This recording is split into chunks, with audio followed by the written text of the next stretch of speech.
욥기 38장 39절부터 39장 4절까지 우리 함께 읽겠습니다. 네가 사자를 위하여 먹이를 사냥하겠느냐? 젊은 사자의 식욕을 채우겠느냐? 그것들이 굴에 엎드리며 숲에 앉아 숨어 기다리느니라. 까마귀 새끼가 하나님을 향하여 부르짖으며 먹을 것이 없어서 허우적거릴 때에 그것을 위하여 먹이를 마련하는 네가 누구냐? 산염소가 새끼치는 때를 네가 아느냐? 암사슴이 새끼 낳는 것을 네가 본 적이 있느냐? 그것이 몇 달 만에 만삭이 되는지 아느냐? 그 낳을 때를 아느냐? 그것들은 몸을 구부리고 새끼를 낳으니 그 괴로움이 지나가고 그 새끼는 강하여져서 빈들에서 크다가 나간 후에는 다시 돌아오지 아니하느니라. 아멘. 오늘도 저와 여러분에게 하나님의 함께 하시는 충만하신 은혜가 임하기를 예수님의 이름으로 축복합니다. 오늘 우리가 읽은 이 말씀을 가지고 생명을 주관하심이라는 제목으로 함께 말씀을 나누겠습니다.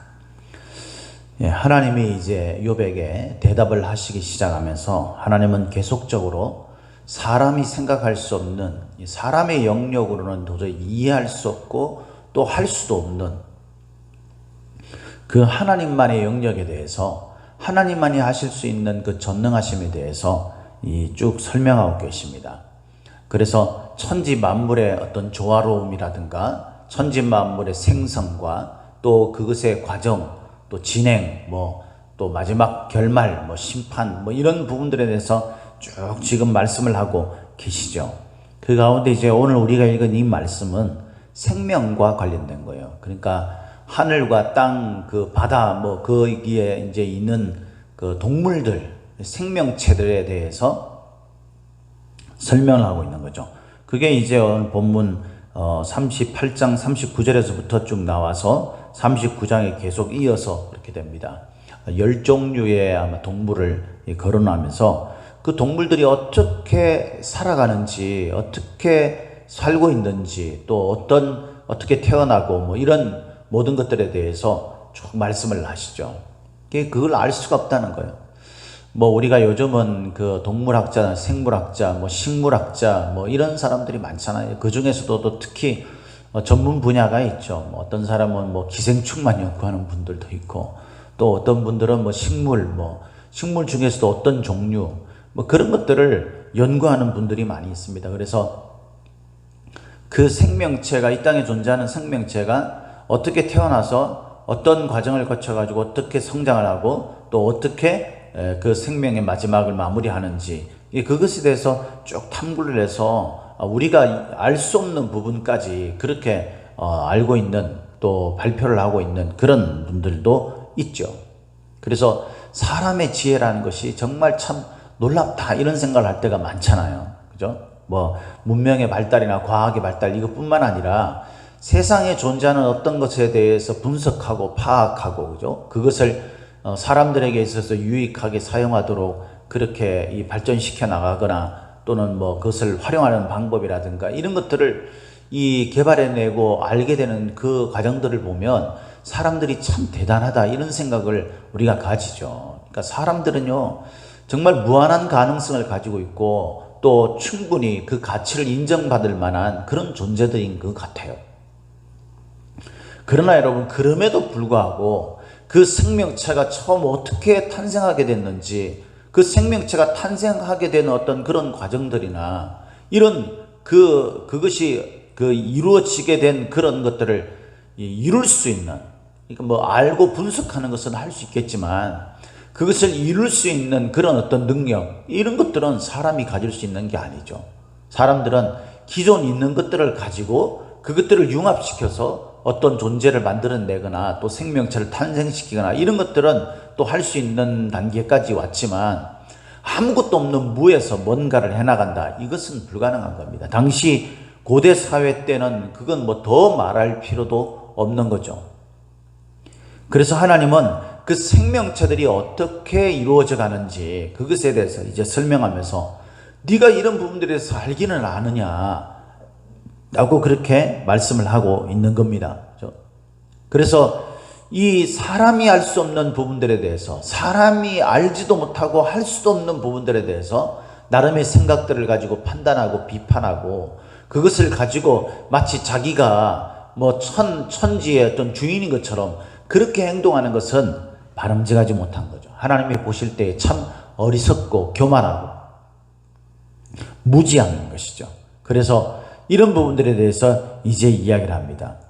그러면서 이제 오늘 본문에는 그 사자에 대해서 이야기를 하고 있고, 또 까마귀에 대해서 이야기를 하고 있고, 산염소, 그리고 그 암사슴, 이렇게 네 종류의 그 동물에 대해서 이야기를 합니다. 그죠? 근데 특징적인 것이 있어요. 그게 뭐냐면은 이제 먹는 문제입니다. 그러니까 우리가 먹지 않으면 죽게 되죠. 그러니까 이 먹는 것들을 어떻게 하느냐, 그러니까 내가 생명을 유지하기 위해서 어떻게 되는지 그걸 아느냐. 우리는 그렇게 생각해요. 힘이 센 어떤 동물이나 또는 힘이 센 어떤 존재가 힘이 약한 것들을 유린하며 그것으로 인해서 자신의 생명을 유지시켜 나가는, 그러니까 사자가 초식동물을 잡아먹고 뭐 이런 것들, 그런 것들이 사실 우리가 말씀에 의하면은 천지 창조가 될 때에는 이런 것들이 없었던 거죠. 근데 죄악 가운데 있으면서 피 흘림의 일들이 시작된 겁니다. 이것은 어떤 의미에서는 하나님과의 언약이 파괴되는 순간 받은 저주의 어떤 하나의 과정인 거죠. 그래서 사자들이 먹이를 사냥하는 거, 이것도 사실은 하나님의 천지 창조의 섭리 처음 시작에는 없었던 일이죠. 죄악으로 인해서 생겨난 겁니다. 그러나 그렇게 되어서 이렇게 생겨난 것일지라도 그것을 통해서 생명을 보존할 수 있게 하신 하나님의 은혜를 우리가 생각해 볼 수 있는 거죠.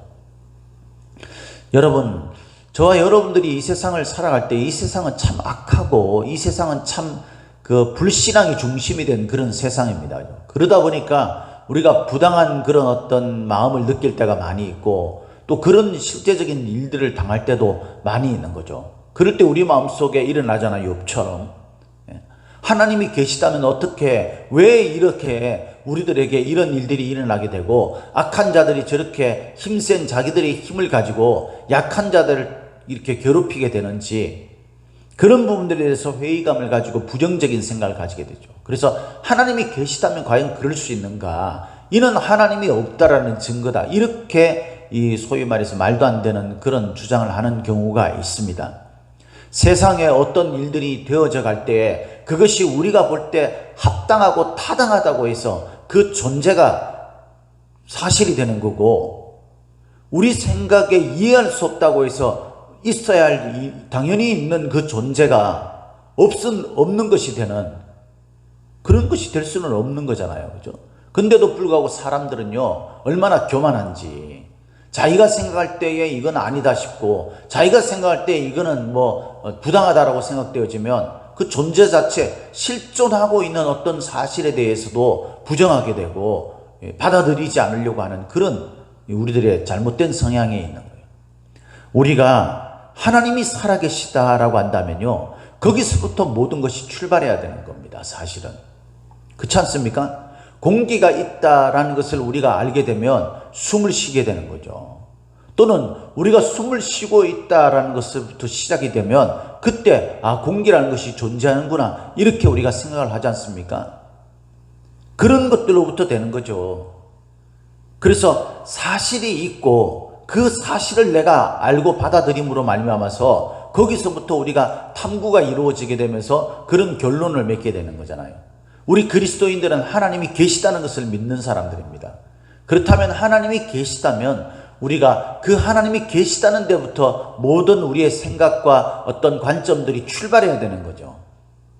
그렇다면 여러분, 우리가 생각할 때 이해할 수 없고 부당한 그런 어떤 상황들이 눈앞에 펼쳐진다 하더라도 그것이 하나님이 계시다는 데서 출발하면은, 그러면 하나님이 계시다면 왜 이런 일들이 일어났는가로 이 생각들이 이어져야 마땅한 거 아니겠습니까? 그러므로 말미암아서 하나님이 죄악의 어떤 심판이라든가 이런 것들을 우리가 이해하게 되고, 그래서 우리가 거기에 맞는 죄악 가운데 있으면 안 되겠구나 라는 그런 생각으로 나아가게 되는 거죠. 그래서 여러분, 이 사자가 사실은 먹이를 사냥하는 이것이 죄로 말미암아서 이루어지게 된 저주의 어떤 한 부분이죠. 그래서 이것들로 인해서 이런 일들이 발생된다면 여러분, 우리가 이것들이 어떤 관점에서 받아들여야 할 것인가 라는 생각으로 그렇게 나아가게 되는 겁니다. 그것을 우리가 좀 이해할 수 있는 그런 측면이 뭐냐면요, 이 41절이에요. 41절. 41절에 보면 이렇게 얘기합니다. 까마귀 새끼가 하나님을 향하여 부르짖으며 먹을 것이 없어서 허우적거릴 때에 그것을 위하여 먹이를 마련하는 이가 누구냐. 이 사자는 가장 강력한 어떤 그런 존재, 동물 가운데 하나이죠. 근데 까마귀는요, 율법적으로 보면 아주 부정한 존재예요. 이는 사체를 먹는 그런 동물로서 아주 부정한 그런 동물입니다. 그러니까 가장 꺼려하고 부정하다라고 생각하고 또 하찮은 다른 어떤 동물의 먹이가 되는, 뭐 그게 맞는지 모르겠는데 우리가 가끔씩 그 까치가 까마귀를 쫓아가는 그런 경우를 우리가 한 번씩 보잖아요. 이렇게 까치는 생각 밖으로 아주 그 포악하고 그런 새라 그러죠. 조그만데 그 까마귀에 비하면 작죠, 아주. 그런데 까마귀는요, 그 까치에게 쫓겨가지고 도망 다닌다고 그래요. 그런 걸 우리 눈으로 직접 볼 때도 있잖아요. 그러니까 그런 존재예요, 까마귀. 더군다나 새끼입니다, 새끼. 그럼 얘가 뭘 할 수 있겠어요? 부정적인 존재에다가. 그리고 자기의 힘으로는 모두 할 수 없는, 근데 하나님을 향하여 부르짖으며, 까마귀 새끼가 뭐 기도를 하겠습니까? 그런데 이것은 이제 은유적 표현이죠. 그죠? 하나님이 계시다라는 것을 전제하고 이야기를 하는 거예요. 그럴 때 하나님이 이 까마귀에 하는 건 뭐냐면은 그것을 위하여 먹이를 마련한다라는 거예요. 그게 하나님의 긍휼을 베푸신다라는 겁니다. 이 세상에 존재하는 것은요, 이 까마귀 새끼뿐만 아니라, 그래서 불쌍하게 여겨야 할 존재뿐만 아니라 이 사자와 같은 그런 강력한 힘을 가진 존재도 하나님의 은혜를 입지 않으면 살 수 없는 존재예요. 그래서 사자나 까마귀 새끼나 이 모든 것들이 하나님의 은혜에 의해서 자신의 방식으로, 비록 죄로 말미암아서 저주를 받은 그런 어떤 상황들이 펼쳐지고 있지만 그 속에서 자신의 생명을 보존할 수 있는 그런 것들이 하나님의 은혜에 의해서 펼쳐진다라는 거예요. 이것을 말하는 겁니다. 그래서 이 38장 39절에서 41절까지는요, 생명이 유지를 하는 데 있어서 보존될 수 있도록 베푸시는 하나님의 은혜에 대해서 이야기를 하는 거죠. 마태복음 6장 26절에 보면은 우리가 너무 잘 아는 말씀이 있지 않습니까? 공중에 나는 새들도 자기가 어떤 심거나 거두거나 뭐 그렇게 하지 않는데, 근데 모아들이지 않는데 어떻게 해요? 하나님께서 먹을 것을 공급하셔서 그것을 기르신다라는 말씀이 있지 않습니까? 그러면서 뭐라고 되어 있어요? 하물며 너희는 그것들보다 더 귀하다 그랬어요. 저와 여러분들은 까마귀나 사자보다도 더 귀한 존재들입니다. 왜냐하면 우리는 하나님의 모양과 형상을 닮아 창조되어진, 처음에 말씀드렸던 것처럼 우리 인간이 가지고 있는 지혜나 이런 생각들이나 능력들은 상상할 수 없을 만큼 뛰어난 그런 존재들이 바로 우리들 아닙니까? 그것이 하나님의 모양과 형상을 따라 우리를 창조하셨기 때문이잖아요. 그죠? 그래서 우리들이 세상을 살면서 세상에 돌아가는 그런 일들로 인해서 우리 마음에 상처를 받고 또 힘든 일이 생기게 되고, 왜 나에게 이런 일이 일어나는가, 이건 부당하다, 이렇게 우리가 원망하는 일들이 생긴다고 할지라도 하나님 우리를 귀하게 여기신다는 거예요. 우리가 약한 존재이기 때문이기도 하고, 또한 우리가 세상 어떤 동물들보다도 지혜롭고 더 뛰어난 능력을 가진 그런 존재일지라도, 우리가 비록 하나님 앞에 부정적인 일들로 말미암아서 저주받은 존재일지라도 우리가 이 땅을 살아가는 데 있어서 필요한 그 모든 것들을 하나님께서 공급해 주시고 우리의 생명을 유지할 수 있도록 베푸신 은혜요, 긍휼이 있다 이 말입니다. 하물며 우리가 예수 그리스도를 믿고 하나님의 자녀가 된 우리들을 하나님께서 책임져 주시지 않겠나 이 말입니다. 하나님이 말씀하신 대로 게으르지 아니하고 땀 흘리며 부지런히 우리가 우리의 삶을 살아갈 때, 그때 하나님은 저와 여러분들에게, 사자에게 하셨던 것처럼, 까마귀 새끼에게 하셨던 것처럼 먹을 것을 주시고 입을 것을 주시고 잠잘 곳을 마련하게 해주실 줄 믿으시기를 예수님의 이름으로 축복합니다. 그래서 자꾸 세상의 욕심과 탐욕을 가지고 나보다 더 나은 것들을 바라보면서 우리가 불평불만을 쏟아내지 마시고요. 우리가 당장 안 되는 것들을 가지고 하나님 앞에 원망만 쏟아내지 마시고 이런 신실한 믿음을 가지고 하나님이 내 인생을 책임져 주시는 것들에 나를 맡길 줄 아는 믿음의 사람들이 되어야 될 줄 안다는 거예요. 그리고 39장 1절부터 4절까지는 뭡니까? 그건 생명의 탄생과 성장을 말하는 거죠. 그죠? 산염소와 또 암사슴, 그 새끼 낳는 것을 본 적이 있느냐? 생명의 탄생이 어떻게 생기느냐? 예? 남자와 여자가 결혼을 하고 그래서 관계를 가질 때 그때 생명체가 잉태하고 이것들을 사람이 창조해낼 수 없는 거예요. 있는 것들을 가지고 어떻게 만들어가는 것은 할 수 있겠지만 그 모든 것들은 오직 하나님만이 하시는 겁니다. 사람이 태어나고 죽는 것은 하나님의 손에 달린 거예요. 사람이 아무리 생명을 보존시키려고 불로초를 찾고 생명 영장의 꿈을 꾸면서 그렇게 한다 할지라도 우리의 죽음을 아예 원초적으로 막을 수는 없는 것입니다. 저와 여러분들은 하나님께서 태어나게 하셨고 우리로 하여금 살게 하시며 또 우리의 마지막을 하나님께서 정하시고 심판하신다는 사실을 알아야 돼요. 그리고 그 새끼들이 강하여져서 빈들에서 크다가 나간 후에 다시 돌아오지 않는다는 것은 이제 성체가 되었을 때의 독립체로서의 삶을 살아간다라는 말이죠. 우리도 성장하는 겁니다. 이 모든 과정들이 누구에게 달려 있느냐 그 말이죠. 하나님에게 달려 있다라는 겁니다.